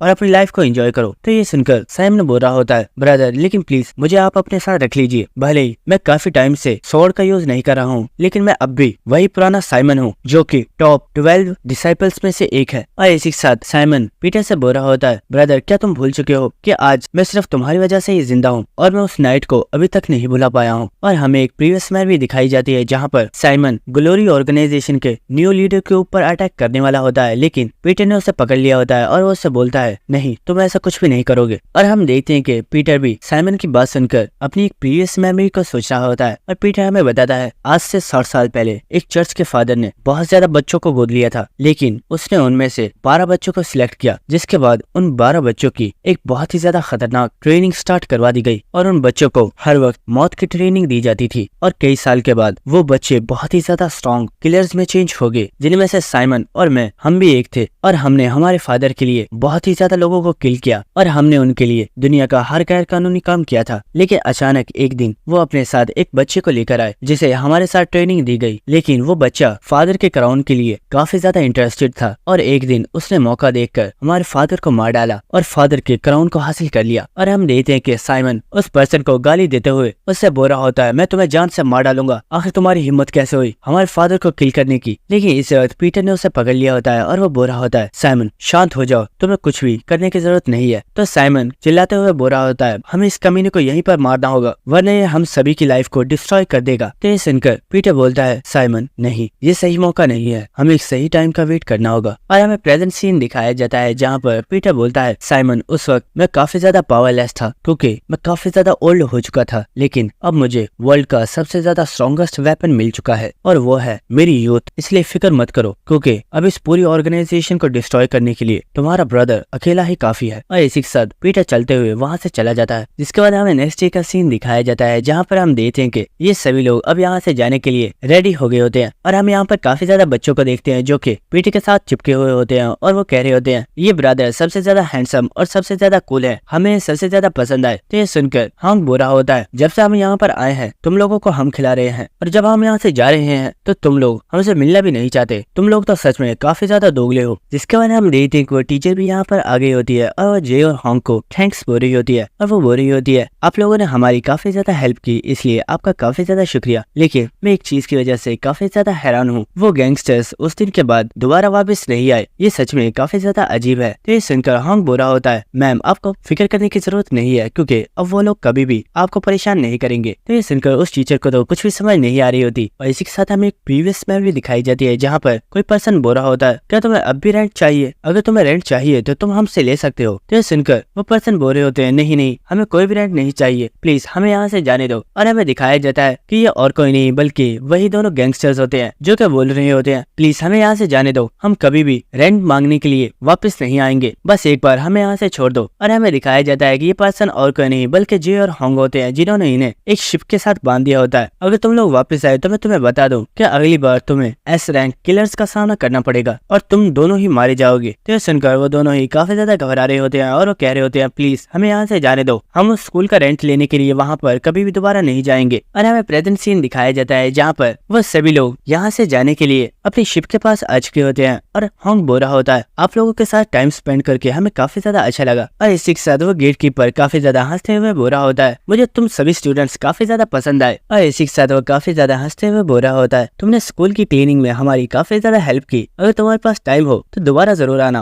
और स्कूल की क्लीनिंग में हमारी दोबारा से हेल्प करना। तो ये सुनकर यूनुआ को काफी ज्यादा गुस्सा आ रहा होता है लेकिन किम उसे पकड़ लेता है। और इसी के साथ हम देखते हैं कि जे और हांग उस टीचर से बोलते हैं, टीचर अगर आपको कभी भी कोई भी प्रॉब्लम हो तो प्लीज हमसे कांटेक्ट जरूर कीजिएगा, हम आपकी हेल्प करने के लिए फौरन यहाँ पर आ जाएंगे। तो ये सुनकर वो टीचर भी काफी ज्यादा खुश हो रही होती है। जिसके बाद साइमन पीटर के पास आ जाता है और वो बोलता है, ब्रदर अगर कभी भी तुम्हें मेरी जरूरत हो तो प्लीज हेजिटेट मत करना और मुझे कॉल कर देना, मैं फौरन तुम्हारे पास आ जाऊंगा। और भूलो मत मैं भी एक डिसाइपल हूँ और मैं तुम्हारी हर वो हेल्प करूंगा जो मैं कर सकता हूँ। तो ये सुनकर पीटर भी खुश हो गया होता है और वो बोलता है, हाँ क्यों नहीं, मुझे लगता है अब हमें चलना चाहिए। जिसके बाद हमें शाम का सीन दिखाया जाता है और इस वक्त इस आइसलैंड के ऊपर काफी ज्यादा बारिश हो रही होती है। जिसके बाद हमें स्कूल का सीन दिखाया जाता है और हम देखते हैं कि साइमन इस वक्त न्यूज़पेपर पढ़ रहा होता है लेकिन इसी वक्त वो अपनी कैप को उतार कर रख देता है और वो बोलता है, आज का दिन तो सच में काफी ज्यादा स्पेशल है, मुझे पता नहीं था कि यहाँ पर मुझसे मिलने के लिए कुछ गेस्ट भी आने वाले हैं। और हमें दिखाया जाता है कि यहाँ पर दो लोग आ चुके होते हैं जिनमें से जो लड़की होती है वो बोल रही होती है, तो तुम यहाँ पर छुपे हुए थे, अच्छा मुझे ये बताओ मैं तुम्हें क्या बुलाऊं, डिसाइपल साइमन द स्विर्लिंग स्वॉर्ड या कोरियाज बेस्ट स्वॉर्ड्समैन, इनमें से कौन सा नाम है जो तुम्हें सबसे ज्यादा सूट करता है? तो ये सुनकर साइमन बोलता है, एक वुमेन जो स्वॉर्ड यूज करती है और साथ में उसके साथ एक बहुत ही ज्यादा पावरफुल बॉडीगार्ड जिसके बारे में कोई भी नहीं जानता, तो इसका मतलब है तुम और कोई नहीं बल्कि तुम हो ग्लोरी की न्यू फेक साइमन जो कि जापान की सबसे स्ट्रॉन्गेस्ट स्वॉर्ड वुमेन है, दी स्वॉर्ड घोस्ट। तो ये सुनकर वो लड़की बोलती है, साइमन तुम तो मेरे बारे में काफी कुछ जानते हो, तो क्या तुम उससे फाइट करने के लिए एक्साइटेड हो? तो ये सुनकर साइमन बोल रहा होता है, आखिर यहाँ पर आने का तुम्हारा पर्पस क्या है? क्या तुम मुझसे फाइट करके मेरी टाइटल को मुझसे लेने के लिए आई हो? तो ये सुनकर स्वॉर्ड घोस्ट बोलती है, मैं सिर्फ यहाँ पर आई हूँ क्योंकि तुम्हें पकड़ने के बाद मुझे बहुत ही ज्यादा पैसे दिए जाएंगे। तो ये सुनकर साइमन बोल रहा होता है, मुझे लगता है तुमने यहाँ पर आकर काफी बड़ी गलती कर दी है, या फिर क्या तुम्हें सच में लगता है कि तुम इतनी ज्यादा स्ट्रॉन्ग हो चुकी हो कि तुम मुझे हरा सकती हो? और हम देखते हैं कि साइमन ने अपनी स्वॉर्ड को निकाल लिया होता है और इसी के साथ साइमन अपने स्वॉर्ड स्टाइल में आ चुका होता है और साथ ही वो फाइट के लिए रेडी हो चुका होता है।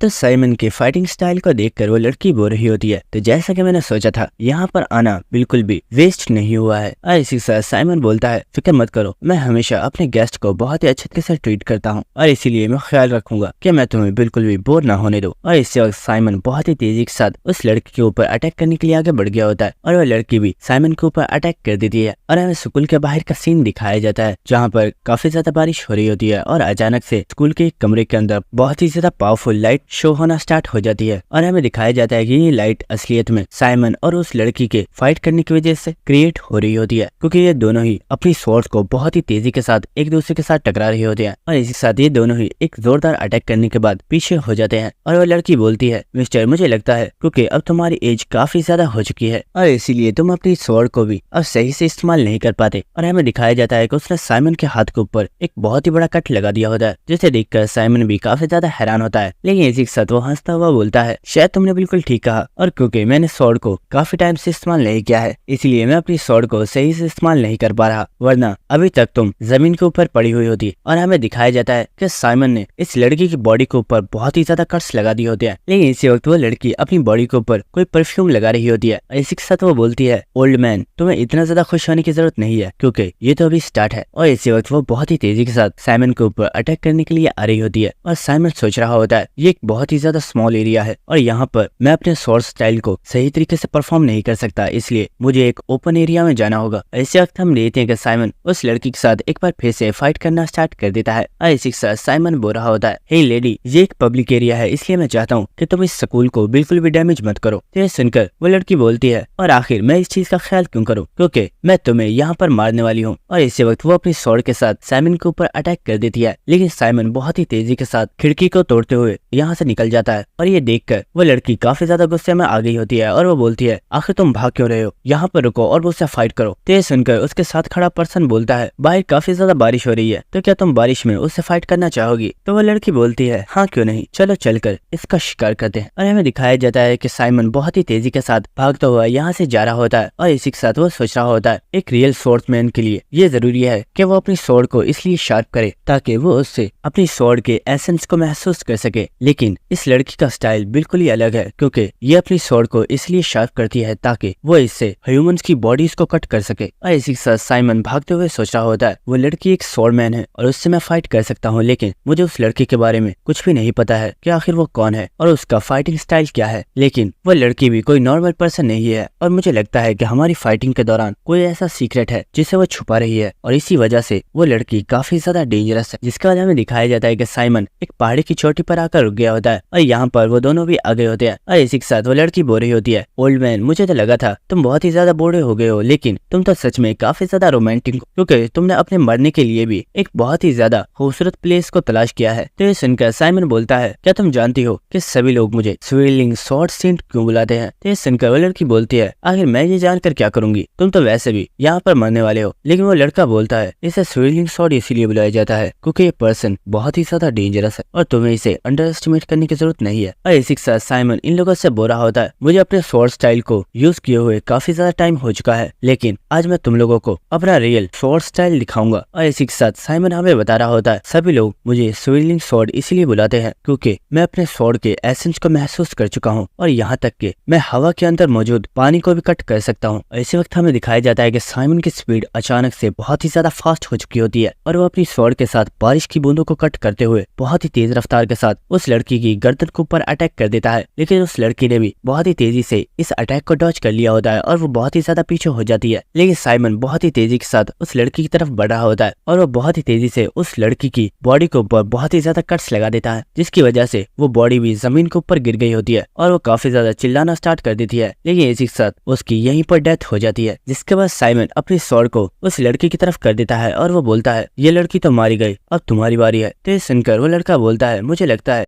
तुम्हारी ड्रग का इस्तेमाल इसके ऊपर होना स्टार्ट हो गया है। तो ये सुनकर साइमन काफी ज्यादा हैरान हो गया होता है और वो बोलता है, आखिर तुम कहना क्या चाहते हो। लेकिन इसी वक्त उसे कुछ महसूस होता है और वो देखता है कि उसके पेट के ऊपर एक बहुत ही बड़ा टक लगा हुआ होता है और ये देखकर साइमन काफी ज्यादा हैरान होता है और वो सोच रहा होता है, आखिर मेरी बॉडी के ऊपर कट कैसे लगा जबकि मैंने तो इस लड़की को अटैक करने का भी मौका नहीं दिया। और इसी वक्त हम देखते हैं कि वो लड़की साइमन के सामने ही खड़ी हुई होती है और वो बोलती है, ओल्ड मैन आखिर तुम कहाँ पर देख रहे हो, मैं तो यहीं पर मौजूद हूँ। और इस लड़की की आवाज सुनकर साइमन काफी काफी ज्यादा हैरान हो गया होता है, मैंने तो इस लड़की को अभी जान से मार डाला था, तो ये जिंदा कैसे है। लेकिन इसी के साथ हम देखते हैं कि साइमन को हेलुसिनेशन होना स्टार्ट हो गई होती है और उसे ऐसा लग रहा होता है कि उसके सामने कोई लड़की मौजूद नहीं है, बल्कि उसके सामने एक घोस्ट खड़ा है। लेकिन इसी के साथ साइमन को याद आता है कि उस लड़की ने अपनी बॉडी के ऊपर कोई परफ्यूम लगाया था, जिसे साइमन ने भी स्मेल कर लिया था। और साइमन बोलता है, ओह, तो मुझे अब समझ आया है कि उस वक्त जो तुमने परफ्यूम यूज किया था वो असलियत में एक खतरनाक ड्रग थी, जिसका असर मेरे दिमाग के ऊपर हो रहा है। लेकिन क्या तुम्हें सच में लगता है कि इस तरह के ट्रिक्स इस्तेमाल करने के बाद तुम मुझे हरा सकती हो? और इसी वक्त साइमन अपनी आईज को क्लोज कर लेता है और वो सोच रहा होता है, अगर मैं इस लड़की की आवाज को सुनता हूँ तो मैं इसकी आवाज को सुनने के बाद इसके साथ फाइट कर सकता हूँ और इस तरह मुझे इस लड़की को देखने की जरूरत नहीं पड़ेगी। और इसी के साथ साइमन एक बार फिर से अपनी टेक्निक को यूज करते हुए बहुत ही तेज रफ्तार के साथ उस लड़की को ऊपर अटैक कर देता है। और इसी के साथ वो लड़की सोच रही होती है, अगर इसे देखा जाए तो ये पर्सन सच में बहुत ही ज्यादा पावरफुल है और शायद इसीलिए इसे कोरिया का सबसे ज्यादा स्ट्रॉन्गेस्ट स्वॉर्ड मास्टर बुलाया जाता था। लेकिन आज इसे इस हालत में देखने के बाद मुझे इसके ऊपर काफी ज्यादा हंसी आ रही है। और हमें दिखाया जाता है कि साइमन असलियत में हवा में ही अपनी स्वॉर्ड को घुमा रहा होता है, क्योंकि उसे कुछ भी समझ नहीं आ रही होती। और साइमन भी इस चीज की वजह से काफी ज्यादा परेशान होता है, क्योंकि उसे समझ नहीं आ रही होती कि आखिर वो लड़की कहाँ पर है। और वो सोच रहा होता है, आखिर ये मेरे साथ हो क्या रहा है, मेरी कोई भी सेंसेस सही तरीके से काम नहीं कर रही। और ये देखकर वो लड़की काफी ज्यादा हंसना स्टार्ट कर देती है और इसी के साथ वो बोलती है, मुझे लगता है शायद तुम मेरे बारे में भूल चुके हो कि सभी लोग मुझे स्वॉर्ड घोस्ट बुलाते हैं और ये नाम मुझे सिर्फ ऐसे ही नहीं मिला है। और इसी वक्त वो लड़की दोबारा से अपनी स्वॉर्ड को निकाल लेती है और इसी के साथ वो साइमन के ऊपर एक बहुत ही ज्यादा खतरनाक अटैक कर देती है, जिसके बाद हमें ग्लोरी स्कूल का सीन दिखाया जाता है। और इसी के साथ हमें हॉन्ग को दिखाया जाता है, जो कि इस वक्त काफी ज्यादा सैड होता है और वो बोरा होता है। दोस्तों, क्या तुम मुझे इस बारे में बता सकते हो कि क्या जब हम किसी पर्सन से प्यार करते हैं तो क्या हमें प्यार के बदले में सिर्फ इंतजार मिलता है? तो ये सुनकर यूनोवा बोल रही होती है, आखिर तुम कहना क्या चाहते हो, क्या तुम सही से नहीं बता सकते? तो हॉन्ग उन्हें अपना मोबाइल दिखाते हुए बोलता है, मैं टीचर को काफी टाइम से मैसेजेस कर रहा हूँ, लेकिन उन्होंने मेरे एक भी मैसेज का रिप्लाई नहीं किया। तो ये देखकर यूनोवा चिल्लाकर बोलती है, इडियट, आखिर तुम उस टीचर को मैसेज क्यों कर रहे हो? अगर तुम इस तरीके से उसे मैसेजेस करते रहोगे तो वो तुमसे बात क्यों करेगी? लेकिन ये सुनकर हॉन्ग उसे दूसरे मैसेजेस दिखाता है और वो बोलता है, यूनोवा तुम गलत कह रही हो, देखो मैं पहले भी टीचर को मैसेजेस कर रहा था और हमारी काफी अच्छे तरीके से कन्वर्सेशन हो रही थी, लेकिन काफी टाइम से टीचर का कोई भी रिप्लाई नहीं आया है, इसलिए मुझे उसकी काफी ज्यादा फिक्र हो रही है। और इसी के साथ वो बोलता है, और हाँ, टीचर ने मुझे एक पिक्चर भी सेंड की थी और उस पिक्चर को सेंड करने के बाद उसका कोई भी रिप्लाई नहीं आया। और इस पिक्चर को किम ने भी देख लिया होता है और वो इसे देखकर काफी ज्यादा हैरान होता है। लेकिन इसी के साथ हम को देखते हैं, जो कि यूनोवा से हो रहा होता है, यूनोवा क्या तुम मुझे बताओगी कि लड़कियों को क्या चीजें पसंद है? लेकिन इसी के साथ वो बोलता है, ओए जी, मैंने भी किसी से पूछ लिया, ये तो एक लड़की है ही नहीं, बल्कि ये तो एक लड़का है। तो ये सुनकर यूनोवा को काफी ज्यादा गुस्सा आ रहा होता है और वो बोल रही होती है, क्या तुम मेरे हाथों से मरना चाहते हो? तो ये देखकर जे किम को आवाजें लगा रहा होता है और वो बोल रहा होता है, भाई जल्दी कर और हमारी हेल्प कर, ये लड़की तो पागल हो गई है। लेकिन किम किसी पर्सन को कॉल कर रहा होता है और हमें दोबारा से उसी आइसलैंड का सीन दिखाया जाता है। और यहाँ पर अब जीवून भी आ गई होती है और जीवून बोल रही होती है, सीनियर, आखिर ऐसी भी क्या जल्दी थी जो आपने हमें यहाँ पर बुला लिया? यहाँ पर तो आज काफी ज्यादा ठंड है और आखिर आपने हमें यहाँ पर क्यों बुलाया है? क्या कोई प्रॉब्लम है? लेकिन हम देखते हैं कि पीटर वहाँ पर एक बॉक्स को चेक कर रहा होता है और इसी के साथ जीवून बोलती है, सीनियर, आखिर हुआ क्या है? आप कोई जवाब क्यों नहीं दे रहे? सब कुछ ठीक तो है ना? लेकिन हम देखते हैं कि पीटर को इस वक्त बहुत ही ज्यादा गुस्सा आ रहा होता है और इसी के साथ पीटर को उसकी कही हुई बातें याद आ रही होती है, जहाँ पर साइमन ने उससे बोला था कि ब्रदर, तुम मुझे अपने साथ ले चलो और तुम जिसे चाहोगे मैं तुम्हारे लिए उसे किल कर दूंगा। और पीटर सोच रहा होता है, आखिर क्यों मैं साइमन को अपने साथ लेकर क्यों नहीं आया था? अगर मैं साइमन को अपने साथ ले आया होता तो उसके साथ कभी भी ऐसा नहीं होता। और हमें दिखाया जाता है कि इस बॉक्स के अंदर साइमन का कटा हुआ हाथ रखा हुआ होता है, जिसे देखकर पीटर को बहुत ही ज्यादा गुस्सा आ रहा होता है। लेकिन इस वक्त हमें काफी ज्यादा दूर मौजूद एक पर्सन को दिखाया जाता है, जो कि किसी से कॉल पर बात कर रहा होता है और वो बोल रहा होता है, मैम, जैसा आपने बोला था, मैंने उस बॉक्स को आपकी बताई हुई प्लेस पर रख दिया है और उसे लेने के लिए यहाँ पर कुछ लोग भी आ गए हैं। तो कॉल पर बात कर रहा पर्सन बोल रहा होता है, क्या उनके अंदर कोई ओल्ड पर्सन मौजूद है? तो वो पर्सन बोलता है, हाँ, यहाँ पर एक ओल्ड पर्सन तो मौजूद है, लेकिन उसके साथ यहाँ पर एक लड़की और एक यंग लड़का भी मौजूद है। क्या यहाँ पर एक यंग लड़का भी मौजूद है? तो वो बोलता है, यस मैम, यहाँ पर एक यंग लड़का भी मौजूद है। लेकिन इसी के साथ वो बोलता है, मैम एक मिनट, वो लड़का अचानक से कहीं पर गायब हो गया है और वो मुझे नजर नहीं आ रहा। तो ये सुनकर वो पर्सन बोलता है, आखिर ये तुम क्या कह रहे हो, जरा गौर से देखो। लेकिन इसी वक्त हमें दिखाया जाता है कि पीटर तो उस पर्सन के पीछे आ चुका होता है और वो उससे इसके मोबाइल को ले लेता है। और ये देखकर वो पर्सन भी काफी ज्यादा घबरा गया होता है और वो सोच रहा होता है, आखिर ये पर्सन है कौन और ये अचानक से मेरे पास कैसे आ गया? और इसी के साथ पीटर उस फोन वाले पर्सन से बोलता है, क्या तुम ग्लोरी के न्यू फेक साइमन हो? इसी के साथ हम देखते हैं कि वो पर्सन एक चाकू के साथ पीटर के ऊपर अटैक कर देता है और हमें दिखाया जाता है कि जो पर्सन फोन के ऊपर बात कर रहा होता है वो और कोई नहीं बल्कि वही लड़की है जिसने साइमन के हाथ को काटा है। और वह बोलती है, क्या तुम पीटर बात कर रहे हो? वाओ, मैं फर्स्ट टाइम वर्ल्ड के सबसे ज्यादा स्ट्रॉन्गेस्ट किलर के साथ बात कर रही हूँ। मुझे लगता है मैं काफी ज्यादा लकी हूँ। और इसी के साथ हम देखते हैं कि पीटर ने उस पर्सन को पकड़ लिया होता है और वो उसकी उंगलियों को तोड़ देता है। और इसी के साथ पीटर उससे बोलता है, तुम अपने आप को घोस्ट कहती हो ना, तो मैं तुम्हें बता दूं कि तुम्हें मारने के लिए एक रियल घोस्ट बहुत ही जल्द आने वाला है। और हम देख पा रहे होते हैं कि इस वक्त पीटर बहुत ही ज्यादा गुस्से में होता है। जिसके बाद हमें नेक्स्ट एक शिप का सीन दिखाया जाता है जहाँ पर पीटर मौजूद होता है और पीटर की ड्रेसिंग अब मुकम्मल तौर पर चेंज हो चुकी होती है। और इस वक्त पीटर जीवन के साथ बात कर रहा होता है और जीवन बोल रही होती है, सीनियर क्या आप सच में स्वॉर्ड घोस्ट की बताई हुई प्लेस पर जाने वाले हो? तो पीटर बोल रहा होता है, हाँ मुझे वहाँ पर जाना ही होगा। तो जीवन बोल रही होती है, ब्रदर तुमने जैसे बोला है मैंने उस जगह की पूरी इन्फॉर्मेशन निकाली है। जिस शिप की पिक्चर तुम्हारे पास मौजूद है ये कोई आम शिप नहीं है बल्कि ये शिप स्वॉर्ड घोस्ट की टेरिटरी है जिसके ऊपर कोई भी नॉर्मल पर्सन बिना परमिशन के नहीं जा सकता। और ये एक ऐसी जगह है जहाँ पर वर्ल्ड के सबसे ज्यादा गैर कानूनी काम किए जाते हैं। इसलिए मैं चाहती हूँ कि तुम अपना ख्याल रखना। और हाँ, एक और चीज जो मैं तुम्हें बताना चाहती हूँ कि मैंने स्वॉर्ड घोस्ट की इन्फॉर्मेशन निकाली है। वो लड़की जापान की सबसे ज्यादा स्ट्रॉन्गेस्ट स्वॉर्ड मास्टर है। और जैसे कोरिया के अंदर जो किलर ऑर्गेनाइजेशन है उसका नाम ग्लोरी है, इसी तरह जापान के अंदर भी एक किलर ऑर्गेनाइजेशन मौजूद है जिसका नाम द वेंडरिंग घोस्ट ब्लेड है, जिसके अंदर बहुत ही ज्यादा पावरफुल किलर्स मौजूद हैं। लेकिन इस पूरी ऑर्गेनाइजेशन को ही दो लोगों ने डिस्ट्रॉय कर दिया और वो दो लोग और कोई नहीं बल्कि स्वॉर्ड घोस्ट और उसका साथी था। और मेरी इन्फॉर्मेशन के हिसाब से उस दिन उन लोगों ने टोटल 2000 से भी ज्यादा लोगों को मार डाला था। लेकिन सबसे अजीब बात जिसके बारे में कोई पर्सन नहीं जानता वो ये है कि किसी भी पर्सन को वहाँ पर उन 2000 लोगों में से किसी एक की भी बॉडी नहीं मिली और कोई नहीं जानता उन बॉडीज के साथ उन दोनों ने क्या किया है। और जिस दिन उन दोनों ने उस ऑर्गेनाइजेशन को खत्म किया था उसी दिन जापान के अंदर इन दोनों को वांटेड क्रिमिनल बता दिया गया। लेकिन जैसा कि इन लोगों का नाम है घोस्ट, ये लोग उसी दिन जापान में गायब हो गए थे और अब कई सालों के बाद वो लड़की वापस आई है। और वापस आने के बाद वो कोरिया की सबसे ज्यादा स्ट्रॉन्गेस्ट स्वॉर्ड्समैन बन गई है और उसे साइमन का टाइटल दे दिया गया है। तो जीवन की बात सुनकर पीटर बोल रहा होता है, जीवन तुम्हें फिक्र करने की जरूरत नहीं है और मैं जानता हूँ कि वो जगह बहुत ही ज्यादा डेंजरस है, लेकिन स्वॉर्ड घोस्ट को भी इस चीज के बारे में पता चलना चाहिए कि उसने जिस पर्सन को नुकसान पहुंचाया है वो और कोई नहीं बल्कि मेरा भाई है और उसे इसका बदला तो चुकाना ही होगा। जिसके बाद हमें दिखाया जाता है कि पीटर के पास कोई पर्सन आ गया होता है जो कि उसके ऊपर काफी ज्यादा गुस्सा कर रहा होता है और वो बोल रहा होता है, आखिर तुम ऐसा कैसे कर सकते हो? यहाँ पर सिर्फ तुमने ही सबसे ज्यादा अच्छी ड्रेसिंग की हुई है और तुमने तो हमें सचमुच का क्लीनर ही बना दिया है। और हमें दिखाया जाता है कि ये पर्सन और कोई नहीं बल्कि हॉन्ग होता है और उसके साथ जे भी मौजूद होता है और इन दोनों ने ही इस वक्त क्लीनर के कपड़े पहने हुए होते हैं और वो चिल्लाते हुए बोल रहे होते हैं, आखिर तुमने ही एक बॉडीगार्ड के कपड़े क्यों पहने हुए हैं? हमें भी इसी तरह के सूट चाहिए। तो पीटर बोलता है, यहाँ पर आने का फैसला तुम लोगों का था, मैंने तुम लोगों को आने के लिए नहीं बोला है और क्योंकि ये जॉब मुझे दी गई थी इसलिए बॉडीगार्ड के कपड़े मैंने ही पहने हुए हैं। जिसके बाद पीटर बोलता है, तुम दोनों को यहाँ पर आने की जरूरत नहीं थी, क्या तुम जानते नहीं वहाँ पर तुम्हारी जान भी जा सकती है? तो ये सुनकर हॉन्ग बोल रहा होता है, ओए किम आखिर तुम खुद को समझते क्या हो? क्या तुम जानते नहीं हम भी किलर्स हैं और हम भी स्ट्रॉन्ग बनना चाहते हैं, इसलिए फर्क नहीं पड़ता कि हम जहाँ पर जाने वाले हैं वो जगह कितनी ज्यादा डेंजरस है। इसी वक्त हमें दिखाया जाता है कि वहाँ पर कोई पर्सन आ गया होता है जो कि बोलता है, क्या तुम लोगों ने लंच कर लिया है? अगर नहीं किया तो क्या हम सब साथ में लंच कर सकते हैं? और हमें दिखाया जाता है कि ये पर्सन और कोई नहीं बल्कि चो यूनचेंग होता है।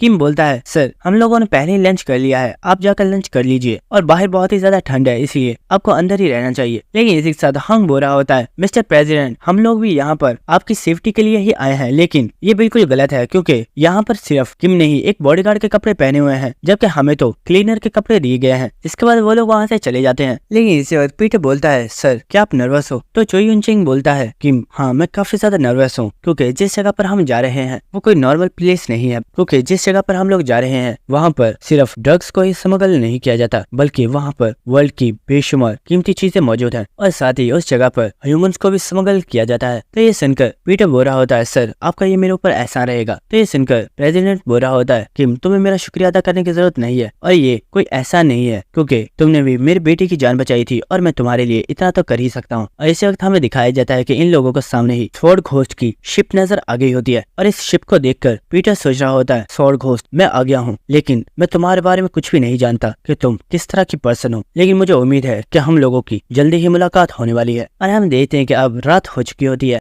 और इस बोर्ड के ऊपर काफी ज्यादा आवाजें आ रही होती है, जैसे कि इसके ऊपर एक बहुत ही बड़ी पार्टी ऑर्गेनाइज की गई है। और हम देखते हैं कि अब तमाम बोर्ड्स यहाँ पर आ चुकी होती है। जिसके बाद हमें इस बोर्ड के अंदर एक कमरे का सीन दिखाया जाता है, जहाँ पर एक पर्सन ने वेट्रेस के सर को फोड़ दिया होता है और वो बोल रहा होता है, मैंने कहा ना मुझे जरूरी काम है, इसलिए मुझे वापस जाना है। अब जाओ और जाकर अपनी बॉस को यहाँ पर बुला कर लाओ ताकि मैं टाइम पर वापस जा सकूं। इसी वक्त हमें दिखाया जाता है कि यहाँ पर चलते हुए एक लेडी आ गई होती है और इसी के साथ वो लेडी बोल रही होती है, मिस्टर प्रेसिडेंट, मुझे लगता है कि शायद आपको कुछ ज्यादा ही इम्पोर्टेंट काम है जो कि आप इतनी जल्दी में यहाँ से जाना चाहते हो। और इसी के साथ हमें स्वॉर्ड घोस्ट को दिखाया जाता है जो कि एक काफी ज्यादा यंग लड़की है। और इसी के साथ इसके पीछे इसका बॉडीगार्ड भी मौजूद होता है। जिसके बाद स्वॉर्ड घोस्ट वहाँ पर सोफे पर आकर बैठ गई होती है और वो बोल रही होती है, सर आखिर क्या बात है, क्या आप हमारी पार्टी को एंजॉय नहीं कर रहे? तो वो बोल रहा होता है, आखिर तुम्हारी पार्टी की किसको परवाह है, मैंने कहा ना मुझे इम्पोर्टेंट काम है, इसलिए मुझे वापस जाना है, अब मुझे यहाँ से वापस जाने दो। लेकिन इसी वक्त स्वॉर्ड घोस्ट उस प्रेसिडेंट के फेस के ऊपर हाथ लगाती है और वो बोलती है, सर आप तो कितने ज्यादा रूड हो, मैं आपसे कितने अच्छे से बात कर रही हूँ लेकिन आप तो मुझसे बहुत ही ज्यादा रूड तरीके से बात कर रहे हो। और इसी वक्त हम देखते हैं कि उस प्रेसिडेंट को अचानक से काफी ज्यादा पेन होना स्टार्ट हो जाती है और वो बोल रहा होता है, आखिर ये हो क्या रहा है, मेरी बॉडी के अंदर अचानक से इतनी ज्यादा पेन क्यों हो रही है, आखिर तुमने मेरे साथ क्या किया है? और वो सोफे से नीचे गिर जाता है। इस पर्सन को देखकर स्वॉर्ड घोस्ट बोल रही होती है, मिस्टर प्रेसिडेंट, तुम्हारे जैसे एनोइंग लोग मुझे बिल्कुल भी पसंद नहीं है। जिसके बाद स्वॉर्ड घोस्ट अपने बॉडीगार्ड से बोलती है, इसे उठाओ और समुद्र के अंदर फेंक दो ताकि मछलियाँ इसका डिनर कर सके। और ये सुनकर वो पर्सन भी उस गर्दन को दबाकर उसे मार डालता है। जिसके बाद वो उसे उठा लेता है और वो उसे लेकर जा रहा होता है और वो बोलता है, आखिर तुम्हें क्या लगता है क्या पीटर यहाँ पर आएगा? तो ये सुनकर वो लड़की हंसते हुए बोलती है, मुझे इस बारे में नहीं पता, लेकिन सच बताओ तो मैं पीटर का बहुत ही बेसब्री के साथ इंतजार कर रही हूँ। और इसी के साथ वो काफी ज्यादा हंसते हुए बोलती है, क्योंकि मैं पीटर को अपने हाथों से मारना चाहती हूँ और पीटर को किल करने के लिए अब तो मुझसे बिल्कुल भी वेट नहीं हो रहा है। जिसके बाद हमें नेक्स्ट सीन दिखाया जाता है जहाँ पर हॉन्ग बोल रहा होता है, जे क्या हम बिल्कुल ठीक जगह पर आए हैं? तो जे बोल रहा होता है, लगता तो यही है। और हमें दिखाया जाता है कि ये सर जिस जगह पर मौजूद होते हैं ये एक बहुत ही बड़ा क्लब होता है। और इसी के साथ हमें दिखाया जाता है कि इस शिप के अंदर एक बहुत ही बड़े क्लब के साथ एक बहुत ही बड़ा स्विमिंग पूल भी मौजूद है, एक बहुत ही ज्यादा लग्जरी होटल भी मौजूद है और यहाँ पर वर्ल्ड के तमाम बड़े बड़े रिच पीपल्स मौजूद हैं जो कि यहाँ पर अयाशियां करने के लिए आए हैं। और इसी वक्त हॉन्ग बोलता है, जे क्या तुम तैयार हो? जो हमने सोचा था हम बिल्कुल वैसा ही करेंगे। तो ये सुनकर जे बोलता है, ठीक है मैं भी इसके लिए तैयार हूँ। और हम देखते हैं कि वो लोग वहाँ पर बहुत ही तेजी के साथ सफाई करना स्टार्ट कर देते हैं। और ये देखकर एक पर्सन काफी ज्यादा खुश हो रहा होता है और वो बोल रहा होता है, वाओ लड़को तुम तो सच में क्लीनिंग करने में बहुत ही ज्यादा फास्ट हो, मैंने इतने ज्यादा फास्ट क्लीनर्स तो कभी भी नहीं देखे। और इसी वक्त वो उन दोनों को अपने पास बुलाता है और वो बोलता है, तुम लोगों ने यहाँ पर काफी ज्यादा अच्छा काम किया हुआ है, इसलिए ये लो ये तुम्हारा इनाम है। और हम देखते हैं कि हॉन्ग भी इन पैसों को ले लेता है और वो जब इन पैसों को काउंट कर रहा होता है तो वो कह रहा होता है, जी तुम्हें क्या लगता है ये कितने होंगे? मुझे लगता है ये तकरीबन $100,000 है। लेकिन इस साथ जब उन्होंने इन्हें काउंट किया होता है तो काफी ज्यादा शॉक हो गए होते हैं क्योंकि ये टोटल $1 मिलियन होते हैं। और इसी के साथ वो दोनों ही काफी ज्यादा खुश हो गए होते हैं और हॉन्ग बोल रहा होता है, जे ये काम तो काफी ज्यादा कमाल का है, आज के बाद हमें और कुछ भी करने की जरूरत नहीं है और अब से हम लोग क्लीनिंग का काम ही किया करेंगे और आहिस्ता आहिस्ता हम लोग बहुत ही ज्यादा अमीर हो जाएंगे। और हम देखते हैं कि यहाँ पर किम भी मौजूद होता है जो कि इन लोगों की इस तरह की हरकतों को देख रहा होता है। और इसी के साथ हमें स्वॉर्ड घोस्ट की आवाज आती है जो कि इस वक्त ऑक्शन हाउस के अंदर मौजूद होती है और सभी लोगों को यहाँ पर बुला लेती है। जिसके बाद हम देखते हैं कि वो यहाँ पर सभी लोगों को चेयर कर रही होती है और उन लोगों से बोल रही होती है, अब सभी लोगों का शुक्रिया कि आप सब यहाँ पर आए। और वो यहाँ पर और भी काफी ज्यादा चीजें बोल रही होती है। लेकिन इसी के साथ हमें दिखाया जाता है कि यहाँ पर हमारा हीरो भी आ चुका होता है जो कि इस लड़की को देखकर सोच रहा होता है, तो वो तुम हो जो ग्लोरी का न्यू फेक साइमन है। इसी के साथ हमें दिखाया जाता है कि यहाँ पर ऑक्शन स्टार्ट हो गया होता है और यहाँ पर इस ऑक्शन की जो मेन चीज होती है सबसे पहले उसे शो किया जाता है। लेकिन इस चीज को देखकर सभी लोग बहुत ही ज्यादा शॉक हो गए होते हैं और हमें पता चलता है कि ये वर्ल्ड का सबसे ज्यादा स्ट्रॉन्गेस्ट और खतरनाक पॉइजन है जिसका नाम फोटारोक है। और इस पॉइजन को यहाँ पर देखकर सभी लोग बहुत ही ज्यादा शॉक हो गए होते हैं और वो कह रहे होते हैं, आखिर इन लोगों के पास ये पॉइजन बॉम्ब कैसे मौजूद है? ये तो बहुत ही ज्यादा डेंजरस है क्योंकि ये एक ही बार में पूरी एक कंट्री के लोगों को मार सकता है। जिसके बाद स्वॉर्ड घोस्ट बोल रही होती है, आप में से बहुत ज्यादा लोग इस पॉइजन बॉम्ब के बारे में जानते हैं और जो नहीं जानते उन्हें मैं बता देती हूँ कि इस पॉइजन बॉम्ब का नेम फोटारोक है और ये एक बायोकेमिकल वेपन है जो कि एक ही बार में हजारों लाखों लोगों की जानें ले सकता है। और वो इस बॉम्ब के बारे में और भी काफी ज्यादा चीजें बता रही होती है। लेकिन हम किम को देखते हैं जो कि सोच रहा होता है, ये लड़की इतनी ज्यादा स्ट्रॉन्ग भी नहीं लगती कि ये साइमन को पकड़ सके, तो आखिर इसने साइमन को कैप्चर कैसे कर लिया? क्या ये वाकई में इतनी ज्यादा स्ट्रॉन्ग है? लेकिन इसी वक्त हमें यहाँ पर एक पर्सन को दिखाया जाता है जो कि काफी ज्यादा गुस्से में इस लड़की को गाली देते हुए बोलता है, कमीनी औरत, आखिर तुम्हारी हिम्मत कैसे हुई इसे हमारी ऑर्गेनाइजेशन से चीजें चुराने की। यहाँ पे ये जो बॉम्ब मौजूद है इसे हमारी ऑर्गेनाइजेशन ने ही तैयार किया है, तुम्हें इसकी सजा जरूर मिलेगी। और इसी वक्त वो अपने बॉडीगार्ड्स को बोलता है जाओ और इस कमीनी औरत को पकड़कर यहाँ पर ले आओ। और हम देखते हैं कि वो बॉडीगार्ड स्टेज के ऊपर जा रहे होते हैं, लेकिन इसी वक्त वहाँ पर स्वॉर्ड घोस्ट का बॉडीगार्ड आ जाता है और वो बोलता है सर यहीं पर रुक जाइए, आप स्टेज पर नहीं जा सकते। लेकिन वो लोग उसकी बात नहीं मानते और वो स्टेज के ऊपर चले जाते हैं और वो बोल रहे होते हैं लड़की हमारे बॉस ने तुम्हें बुलाया है, इसलिए ओबीडियंट तरीके से हमारे साथ चल दो वरना हम जबरदस्ती से तुम्हें यहाँ से ले जाएंगे। लेकिन इनकी बात सुनकर स्वॉर्ड घोस्ट बिल्कुल रिलैक्स खड़ी होती है और वो बोलती है मुझे लगता है अभी उसका असर नहीं हुआ है, लेकिन असर करने में थोड़ा टाइम तो लगेगा ही। तो ये सुनकर उन्हें कुछ भी समझ नहीं आई होती, लेकिन इसी वक्त